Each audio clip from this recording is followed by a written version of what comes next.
Hi guys, so my name is Stephanie Walker and I wanted to do this kind of quick, rough video to really give you an idea of who I am and what I stand for, what my experience is, just so you could get to know me and feel like you really learned me, not just the image I put out on the website, because we all know we can type words and it doesn't mean we actually are that person that we've described, if that makes sense.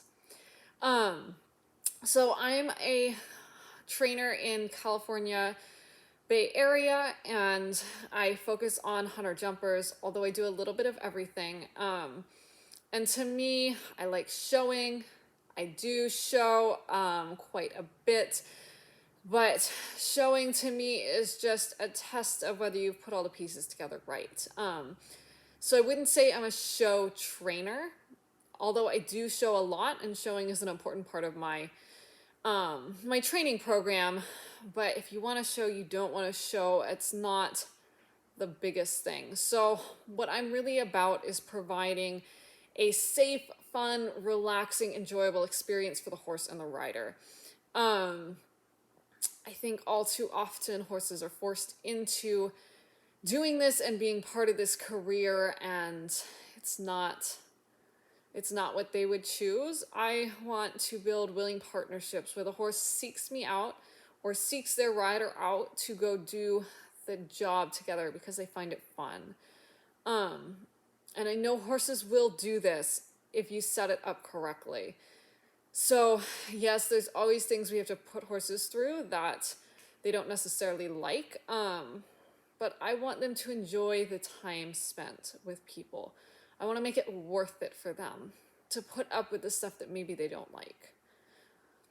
So that's really where my program focuses. And then I guess this is really supposed to be about me. So my background, I started out riding when I was 6. I started out Western, riding at camps, just anything that would take a 6-year-old me that was just totally horse crazy.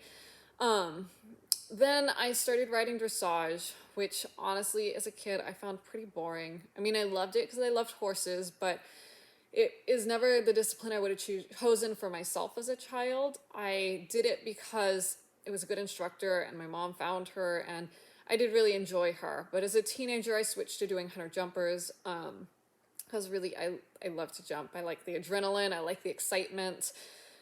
As I'm older now, I really appreciate dressage and the fundamentals that gave me, and I really recognize its importance. So I enjoyed dressage, but I'm by no means a competitive dressage rider. Dressage is something I use to make everything else I want to do with my horse easier, and so that I can have fun with my horse and they can hold up and last and really be athletes. So I got my first horse when I was 14, 15, somewhere around there. If you actually read the text, I'm sure I put it in there and it has the correct age. Yeah, it was somewhere around there. Named Zephyr, and he was really a challenge. When we got him, he was pretty shut down, and you could make him work if you were a strong rider, but I really wasn't. I was a good rider, but I wasn't a strong one. When it came to forcing the horse to listen to me, I was never good at that. And I never really wanted to be good at that. I kind of learned how to do that when I first started training, but it's never where my heart has been, because I've always felt like if you have to force it, then it's not really right and it's not fair. I don't want to do that to my horse. I don't want to do that to any horse. So yeah, I wasn't a strong rider. He learned I wasn't a strong rider. He learned he didn't have to do anything. He really didn't want to do anything. I mean, he just wanted to be left alone. I mean, bless his soul.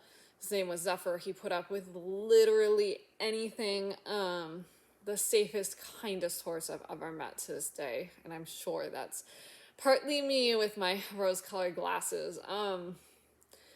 But what he taught me is really everything I know about rehabilitating and fixing a shut down, broken horse. And he got to the point, Like, never the point I would want to get a horse to now, but at the time he got to exactly where I wanted him to be. Where he was light, responsive. I used to ride him bareback and bridleless, and we jumped and we had a blast. We went out on the trails. Not bridleless, because he didn't always make the best decisions. But in a halter, I went out on the trails. He was awesome. And I learned so much from him, not just about training, but about horses in general.